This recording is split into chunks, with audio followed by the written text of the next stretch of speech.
gimana sih kameranya? Gue lupa. You're still watching Detik Sore. Gak cuma hore-hore. Ini udah 1 tahun lebih Anita Maya tidak membawakan market review. Silakan. Enggak, iya 1 tahun lebih dari mana? Belum juga setahun. Belum ya? Belum, kayaknya kontrak gue gak diperpanjang tuh. September. Ya udah cukup lama Anita Maya tidak membawakan market review. Silakan. Almost. Di Ini bridging. kita bacakan dulu. Enggak, udah tadi kan ada videonya. Oh udah ada bridgingnya. Nah untuk membahas itu, The Tickers seperti biasa, tentunya bukan saya dengan otak saya yang 5% hari ini. Tentunya ada Mas Revo Gilang dari Mega Sekuritas. Yeay. Salam kenal. Salam kenal. Karena kita pertama kali ketemu ini. Iya, betul Iya. betul sekali. Saya pernah lihat Masnya loh di TV. Ya, gitulah ya. Sementara Masnya gak pernah ngeliat lo Nggak di TV. pernah, Parah banget ya. Apa aku harus sering-sering datang ke Detik Sore? Harus dong. Iya gak sih? Atau Gak usah. Gak usah. Edo emang gitu. Dia ada di sini hari ini karena terpaksa. Iya, betul. Saya juga sih sebenarnya terpaksa, kalau nggak gara-gara diminta saya kayak Makasih ya sudah mau datang ke sini menyelamatkan program ini. Anyway, market review hadir kembali. Mas Revo, kita bahas ini dulu deh, market hari ini dulu deh. Hari ini market ditutupnya gimana, dan kemarin katanya walaupun ijo tapi masih net sell ya asing ya. Betul. Kenapa tuh? Ya, oke. Jadi kalau mungkin kita bicara bukan hanya kemarin sebetulnya. Jadi dari beberapa minggu terakhir ini sebetulnya kalau bicara soal foreign investor asing itu keluar terus-terusan. Bahkan keluarnya angkanya besar. Net foreign sale terus-terusan kemarin itu mereka net foreign sale sekitar 300-an miliar rupiah. Hampir 400 nggak sampai sih, dari 300-an miliar rupiah. Dan kalau kita perhatikan dalam 1 minggu terakhir saya rasa lebih dari 1 triliun rupiah yang mereka keluar terus-terusan. Kenapa alasannya? Kalau kita perhatikan yang terjadi di global itu memang kecenderungan mereka. Jadi basically mereka itu bukan keluar literally asing ini keluar dari Indonesia, tapi keluar dari pasar saham Indonesia. Pasar saham. Dan mereka masuk ke bonds, khususnya di SBN. Jadi masih di market dalam Jadi negeri. masih di dalam negeri, jadi duitnya nggak keluar, tapi ya berpindah aja gitu ya, berpindah dari stocks ke bonds SBN. Makanya kalau kita perhatikan dari data dari BI di pekan lalu itu SBN itu banyak sekali net foreign buy-nya ke sana, triliunan rupiah. Dan kalau kita perhatikan kenapa itu bisa terjadi, kenapa keluar dari stocks masuk ke SBN atau bonds, karena memang kita perhatikan dari sisi uncertainty baik lagi ya. Jadi uncertainty di globalnya sendiri, khususnya yang terakhir itu bicara soal tarif Trump. Nah tarif Trump ini yang kembali lagi kan kita ternyata kenanya rencananya itu 32%. Bahkan sebetulnya kalau kita perhatikan lebih lanjut, karena kita masuk ke BRICS ya, jadi kita bukan lagi mitra BRICS, tapi kita sudah jadi bagian dari BRICS. That's why bukan 32%, tapi 32 plus 10. Tapi memang ini kan mungkin di 1 Agustus bulan depan 2025, tapi memang sekarang masih ada kira-kira 3 minggu lagi atau sekitar 20 hari, ini masih ada negosiasi. Jadi nanti saya rasa dari tim di Indonesia sendiri di US sana, berbagai kementerian dan lain sebagainya, saya rasa akan bernegosiasi sedemikian rupa supaya nggak kena 32 atau 42% ini ya. Kita harapkan bisa tidak sebesar itu.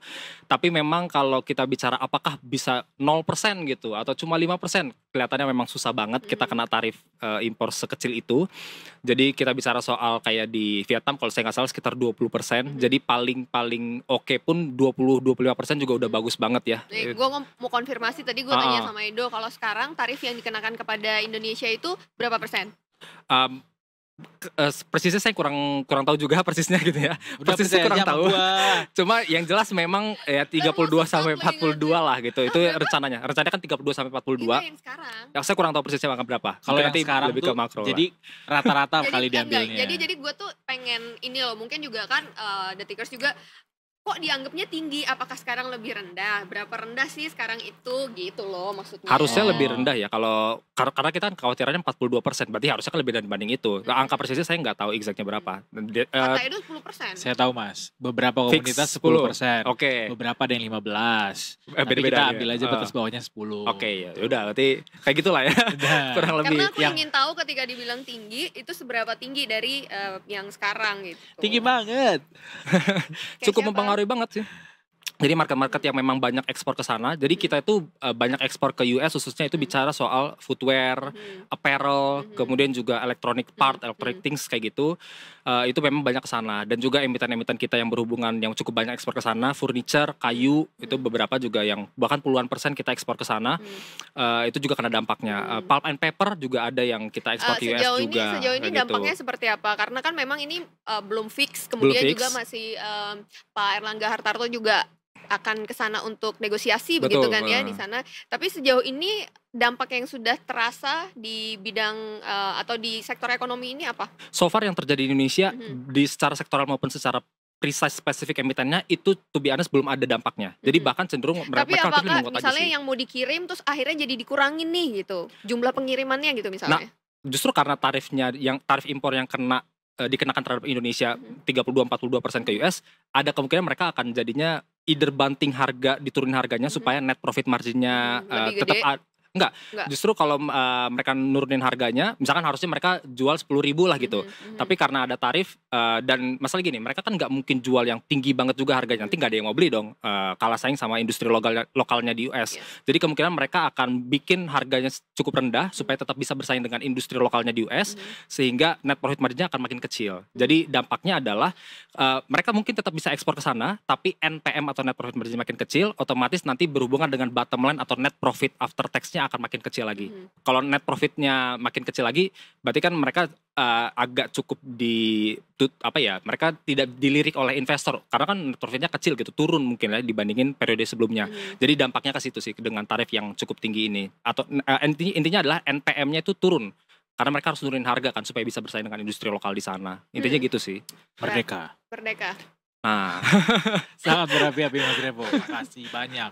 Tapi benar kata Mas Revo kalau Trump bikin tarif yang tinggi untuk banyak negara, nanti ketika itu dikonsumsi sama warga Amerika ya harganya jadi naik. Berpengaruh juga sama inflasi mereka, berpengaruh juga sama bondsnya mereka juga kan. betul. Jadi ini bukan sesuatu yang harusnya bisa jadi kekuatan mutlak dari US dong harusnya. Dibilang bukan kekuatan mutlak, gimana ngomongnya ya? Intinya gini, tarif ini dibuat supaya barang-barang, salah satunya ya, tapi ya banyak sih ada spekulasi di luar sana. Tapi salah satunya adalah supaya barang-barang yang masuk ke sana jadinya kesannya lebih mahal, sehingga mereka akan cenderung untuk nge-boost industri domestiknya makin kuat lagi, dan orang-orang ya 200 juta, 300 juta orang di sana itu mereka konsumsi barang dalam negeri, bukan barang impor dari luar. Intinya itu kenapa tarif diberlakukan. Mungkin ada spekulasi lain, tapi ya intinya salah satunya itulah. Sorry Mas, the thing is emang mereka bisa ngeboost produksi domestik mereka? Beberapa part bisa, tapi memang kalau kita bicara something yang labor banget, mereka masih tetap kayak bergantung dari Cina. Karena memang cost-nya kan lebih murah tuh kan. Biaya produksi di sana juga kan udah tinggi kan soalnya. Jadi nggak bisa. Tapi makanya kalau beberapa itu. hal yang mungkin kayak manufacture, saya rasa mungkin masih bisa untuk manufacture. Tapi kalau untuk kayak mungkin kayak tekstil, kayaknya mereka males ya ngebayar labor di sana, jadi mungkin akan lebih tetap murah untuk dia kayak ngambil dari Cina atau dari Vietnam gitu kan. Labor cost-nya lebih murah tuh Cina, Vietnam kayak gitu. Jadi sebenarnya itu akan cukup berpengaruh nggak sama daya beli masyarakat untuk produk dari Indonesia? Dari beli masyarakatnya US atau Indonesia? Ya di US, karena barang kita kan yang dikirim ke sana yang dinaikin harganya kan. Gini, kondisi intinya gini, daya beli kan berhubungan dengan tenaga kerja di sana, dompetnya mereka lah gitu. Kondisi tenaga kerja di sana itu so far kalau data yang ada, again ini banyak juga spekulasi di luar sana bilangnya sebetulnya datanya nggak segitu bagus, tapi kalau data kayak NFP-nya, non-farm payroll, kemudian data-data lainnya, unemployment rate dan sebagainya, itu sebetulnya so far masih bagus angkanya. Artinya apa? Sebetulnya tenaga kerjanya masih relatif oke, tenaga kerja masih relatif oke, berarti daya belinya masih cukup oke, purchasing power mereka masih oke, purchasing power masih oke. Ya, makanya balik lagi, ini kan kita cuma bisa lihat data yang ada aja gitu kan. Data yang ada katanya masih bagus. Which is kalau purchasing powernya masih oke, berarti dia mau beli barang dari Indonesia, beli barang dari industri lokalnya sendiri, sebetulnya mereka masih cukup oke lah. That's why itu yang jadi salah satu kekhawatiran dari sisi The Fed. Karena kalau mereka daya belinya masih oke, inflation kemungkinan naik lagi, menjauhi angka 2%, which is 2% adalah targetnya The Fed. Semakin jauh dari target The Fed 2% itu, The Fed akan semakin sulit untuk menurunkan suku bunga. Dengan kondisi kayak gitu ya, artinya gini, kondisi ekonomi di US itu dan di global itu diprediksikan dari berbagai lembaga dunia itu akan masih slow down lah, 2025, 2026 masih slow down. Kalau The Fed belum nurunin suku bunga, ini slow down-nya berarti mungkin akan lebih lama gitu. Itu sih yang jadi kekhawatiran The Fed ya.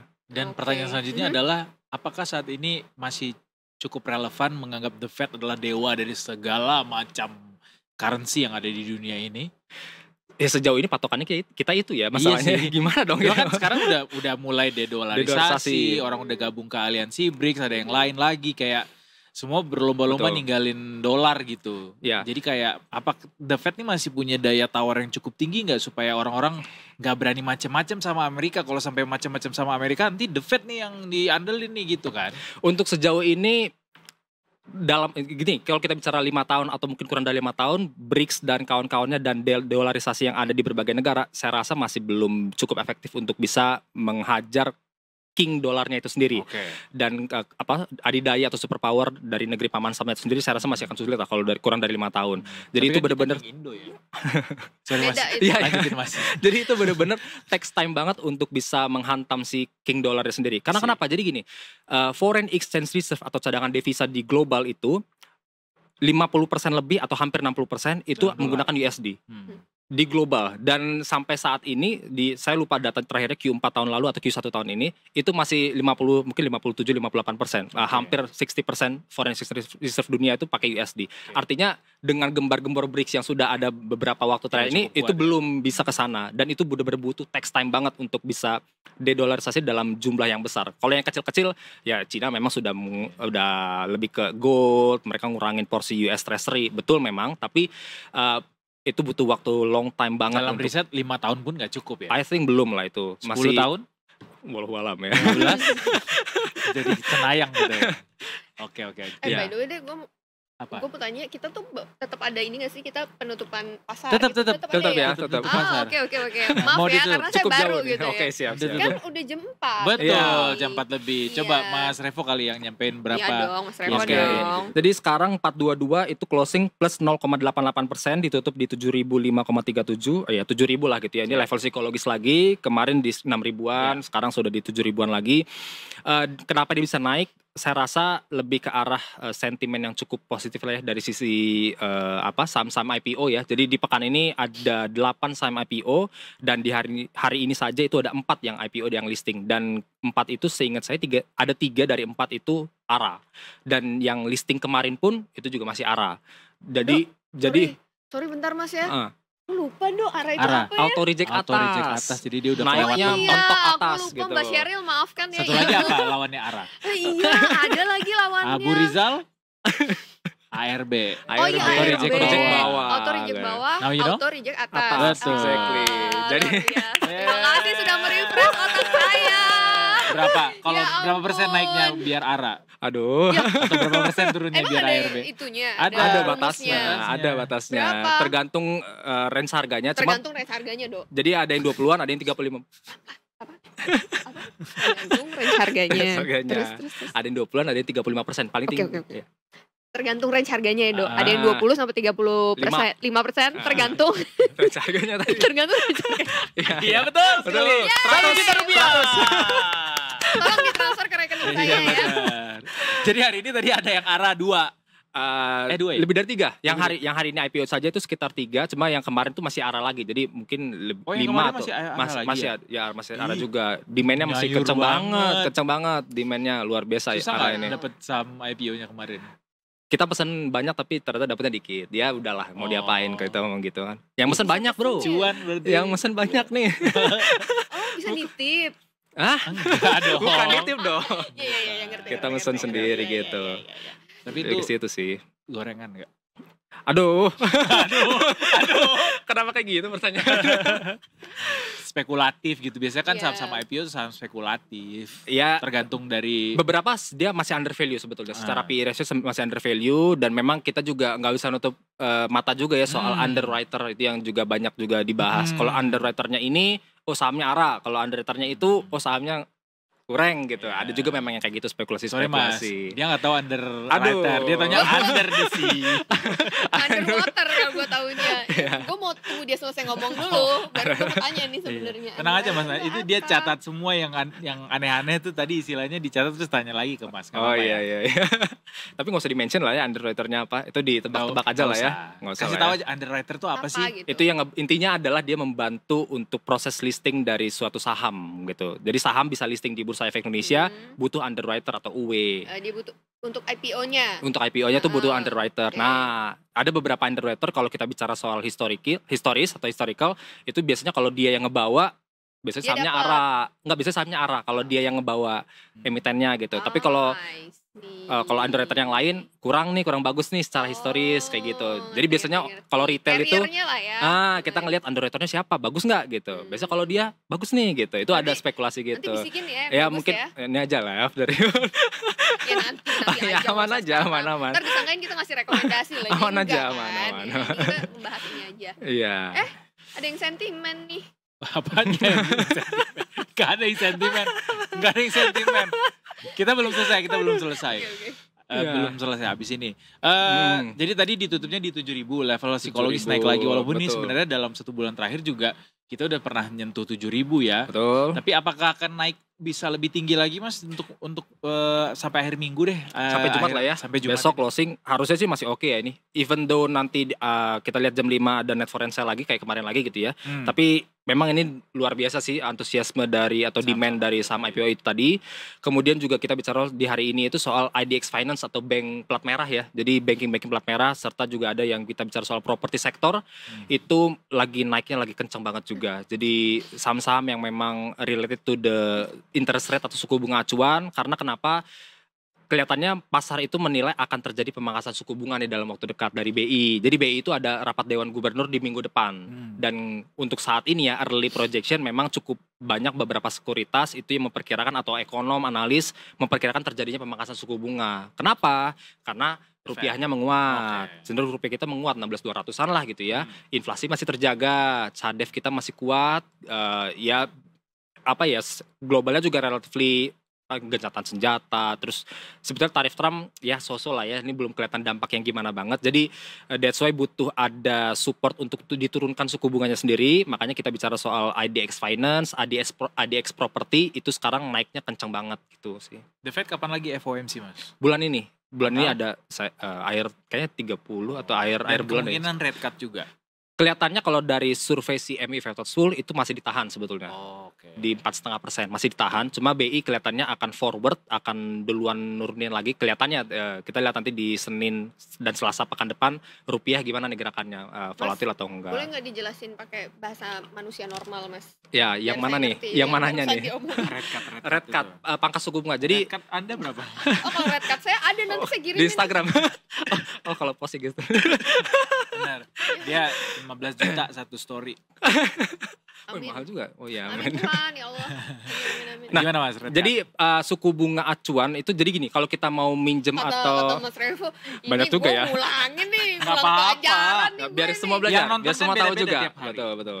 Jadi kalau kita investor retail atau pengusaha ya industri kalau mau minjem duit ke bank kita akan lihat suku bunganya berapa gitu kan. Oh, bank A, bank B. Nanti kita bandingin suku bunganya berapa gitu ya. Ketika suku bunga acuan dari BI itu diturunkan atau lebih rendah, artinya kan si pengusaha kalau mau minjem duit ke bank itu akan lebih murah lagi. Artinya apa? Kalau dia minjem duit ke bank lebih murah lagi, kredit lebih murah lagi, berarti kan industri jalan nih. Karena pengusaha berani untuk meminjam duit untuk ekspansi bisnis. Atau keperluan lainnya lah, apapun itu operasional kayak apa kayak gitu ya. Nah, ketika itu terjadi, growth jalan kan, roda ekonomi jalan. Berarti artinya apa? Positif nih, saham positif, ekonomi kita tumbuh lagi 5% dan sebagainya. Jadi intinya suku bunga acuan yang diturunkan itu harapannya bisa mendorong roda perekonomian domestik. Intinya gitulah. Kenapa Kangen juga penting? gue bahas suku bunga ini. Terakhir Mas, paham gitu Mas. Paham.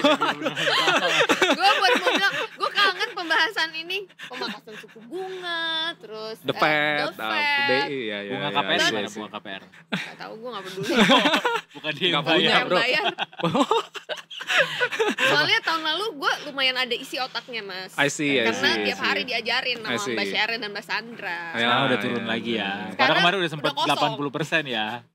Sekarang udah 5. Sekarang udah kosong sekarang Oke, ya. oke. Jadi Jadi mohon charge. maklum ya. Hari ini nambah lah 10. Ya lumayan. Ya, ya besok balik lagi Besok jadi lagi, Enggak, Senin siapa lagi, yang bilang Selasa, mau balik Rabu. lagi, nggak mau lah. Loh, bukan tiap hari katanya. Enggak, Tergantung. Tergantung. tergantung Mas. Enggak mau lagi. Ya udah deh. Siap. Kalau gitu kita tutup Siap. aja hari ini ya. Siap. Kita nantikan besok market akan seperti apa berjalannya. Kata Mas Revo sih kayaknya masih akan Masih ada positif sih. penguatan gitu ya. Mhm. Kita